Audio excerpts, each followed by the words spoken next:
Hello, and welcome to my podcast, Empowered to Thrive. I'm your host, Corrine Powell. I'm an intuitive guide, and I absolutely love helping people to heal from within so that they can create a life that they love, a life that they enjoy. We weren't meant to just tolerate and get through life. We were meant to thrive and enjoy the life we're living. Of course, we will have seasons and moments that are difficult and challenging. And the beauty of it is that we can be supported in those moments. I am here to be an aid and a guide to support you. And I hope that you will enjoy not only today's episode, but some of the past episodes if you haven't heard them yet. On this podcast, I talk about all things inner wellness. We also sprinkle in some spirituality and parenting, because as a mom to 3 kids, parenting is a big part of my life. I hope that you enjoy the episode and that there's at least one thing you'll pull from it and start to implement into your own life. If you want to follow me in other ways, you can find me on Instagram, Corrine_Change Radically, or on Facebook, Change Radically. Would you do me a favor and share this podcast with your friends if you hear an episode that resonates with you? And would you also go ahead and give me a rating and review my podcast? It would mean so much to me, and I would appreciate it. I hope that you enjoy the episode and that we connect. All right, so we're continuing the conversation about ways you can know that you are healing, you are changing, you are coming out of codependency and people-pleasing. I'm going to relay a story to you that happened at Panera Bread a few weeks ago.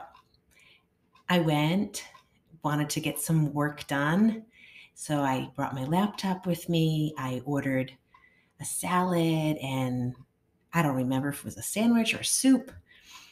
And when I got my order, I saw some of the lettuce leaves, and they looked like they just weren't fresh, And in the past, I would have thought to myself or said, I can deal with this. It's okay. I don't want to make a fuss. I don't want to be an inconvenience.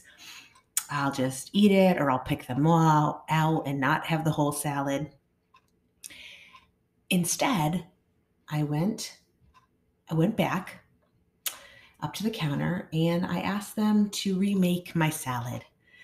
And I didn't explain away why. I, might have said something about the lettuce didn't look fresh to me, but that would have been the extent of what I said. And could you remake my salad?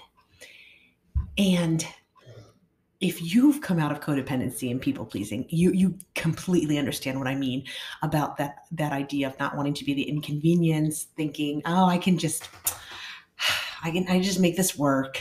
But then the whole time you're eating your salad, you're either thinking, this is ridiculous. I just paid money for this and now I'm not even able to eat the whole thing, or I'm not comfortable eating this. And you're regretting your decision to not go back and ask, but you're also not going back and asking. And I think one of the most incredible things is, in the past, if it was my friend whose salad was not the way she wanted, I would have had no issue going up to the counter and saying, hey, can you remake this for someone else? But for myself, I wouldn't have done it.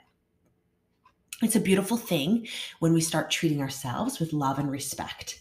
And I treat myself as well as I would the next person. That's an indicator you're growing in self-love, in self-care, in a good way. And to be able to use your voice and advocate for yourself, to not need to explain, oh, I'm sorry. I don't know, a big explanation as to, could you just change the salad for me? I understand if you can't. Just using all these words to basically say, hey, I'm not happy with this and I'd like it to be remade. And I even had to be aware of the intrusive thoughts that wanted to come afterwards. Like, maybe they thought you were too much. Like, come on, you could have eaten the salad like that. What was it going to do? It wasn't going to harm you. And I just let those thoughts be. No, it's fine that I asked. I paid for this and now I'm happy with what I got. And I enjoyed my salad. And this is one way you can know, I am healing. I am changing. And this is a story about a salad, but this applies to so many areas of our life. Whether it's something we order that isn't to our liking or wasn't made the way it was described, or a service that we received that wasn't the way it should have been, or the way a person is treating us or interacting with us that we're not comfortable with. It's all these ways we have an opportunity to speak up, to use our voice, to advocate for ourselves and stand up for ourselves. In another word, you could say to protect yourself, but I say that in the way of advocating. And these are all good things for any of us coming out of codependency and people pleasing, because we learn to put ourselves on the back burner. We learn to grin and bear it, to stuff it, or we got so in other people's heads that we decided, you know what, since I don't want to be misunderstood, I don't want to be criticized or judged, I don't want to be looked at this as this certain person or this in this sort of way, I'm not going to say this, or I'm not going to do this. And when we disempower those stories and we stop projecting onto everyone else based off of maybe some of the past experiences we had, you legitimately may have been told you were too much, or that, hey, you should just grin and bear it, or just stuff your feelings and your thoughts. This isn't an appropriate time to share your opinion. You well might have heard or experienced these things. The point isn't that we now live our life based off of what our parental figures or somebody else in our life said to us or about life. It's time you reevaluate and you get to decide for yourself. What feels best for me? What is aligned with the direction I'm going now? What is actually true to my authentic self? Because you can know with certainty if you're sitting at a table, let's go back to the salad situation, and you're eating that salad or looking at that salad and thinking, I really wish I had gone up and gotten another one. I'm really disappointed I spent money on this. I'm really unhappy with this. If you have any of those thoughts, you can know, I need to do something about this. That is your indicator. Go back and stand up for yourself. And then watch out for the inner critic and the inner dialogue that may want to say otherwise, that may want to say, you shouldn't have done that. They're going to think you got the complicated order, or they're going to think you are so picky. No, you don't have to empower those thoughts. Those thoughts can show up, can run through your head, and can leave. And so what if they think I'm picky? So what if they think she could have just dealt with this? They're allowed to think that, and I'm allowed to ask for what I think is best for me. And hey, we're paying for something and we're supposed to get something in return for it as well. But like I said, this goes for relationships. This goes for standing up and using our voice. You can know that if you're standing up and using your voice, that you're creating some rifts. You're feeling the tension in the room because you're actually speaking out something that's oppositional, that you're probably doing what you need to do if you've always stifled your voice, if you shut your voice down. Yeah, it might be messy. You might feel like my emotions got really big. Like I felt dysregulated as I spoke up. That's okay. You have to start somewhere. If you've been used to shutting your voice down, you might feel dysregulated when you start using it.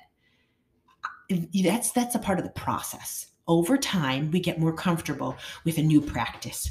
When we're initially doing it, it's uncomfortable. It's unknown.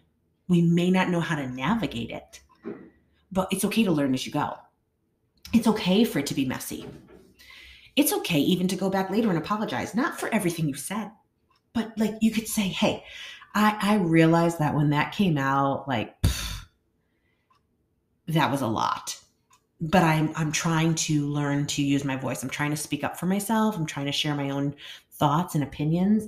And because I haven't done that for a while, it's really uncomfortable and it's hard for me. And so sometimes it's going to sound messy. It's going to be,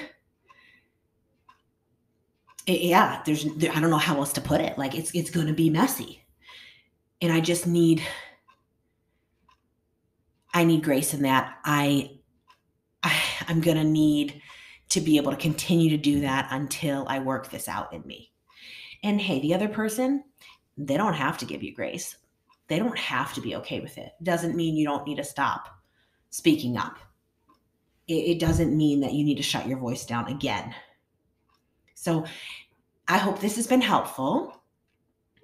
And if you're like, oh my goodness, she gets me. She understands how I think and the struggles I have. Even if you're not at that place where you're starting to speak up for yourself and you're advocating for yourself and you're asking for the things you want, even if you're not there yet, I'm ready to help you get there. And yes, if you think, wow, she understands how I think, it's because this is what I've come out of. I get it. I understand what it is to shut yourself down. I understand what it is to be the person who doesn't want to be looked at as the problem child. So then you put on this persona and you shut yourself down at your own expense. We're missing out, and so is everyone else, because they don't get to experience us for who we authentically are. And I believe who you authentically are is worth getting to know. So please reach out to me. I'd love to set up a session with you or have you join one of the group sessions that I run bi-weekly. And let's do this. Let's help you together, me and you. We link arms and we help you get where you want to go, because you should get to stand up for yourself. You should get to advocate for yourself. You should be able to use your voice and share freely your opinion and not have the repercussion later on of the intrusive thoughts that spiral you downward, and the inner critic who wants to say, oh my gosh, why did you say that? Why did you act that way? No, that voice should not get to be the one that is empowered in our heads. And there's a lot we can do about it. And there's even things I share on past episodes about our thoughts and what we can do with them, and other ways that we heal ourselves, because it's definitely not all cognitive. There's for sure, there's the somatic, the body piece. There's, healing the inner child. There's all these components to healing. But I'm all about it, and I'm ready to stand with you and support you. So here's to people pleasing less and living more interdependent and less codependent. I'm rooting for you, and I'm right on that journey with you. We've come to the end. What did you think about what you heard? I hope that there's something you pull from today's episode and start implementing it into your life. Create the change that you want to see, the change that you hear about. You have the opportunity to transform your life, and I'm ready to link arms with you and to help and guide you to the life that you want to live. If you resonated with what you heard today and it touched you, would you share it with your friends? Would you also go ahead and rate my podcast and write a written review? It would mean so much to me. I hope that we'll connect, whether it's for a session or just to connect because I enjoy meeting new people. You can find me on Instagram, Kareen_Change Radically, or on Facebook, Change Radically. You can also always email me, Kareen@changeradically.com. If you have thoughts, questions, or anything that you just want to talk about, send me an email. I hope that you have a wonderful week.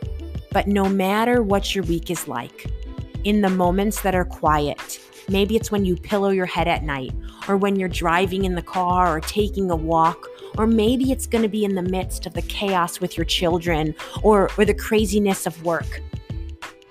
I hope that you'll remember how significant you are, that there is meaning and value to your life, and that I, for one, am so glad that you're alive. Catch you again next week.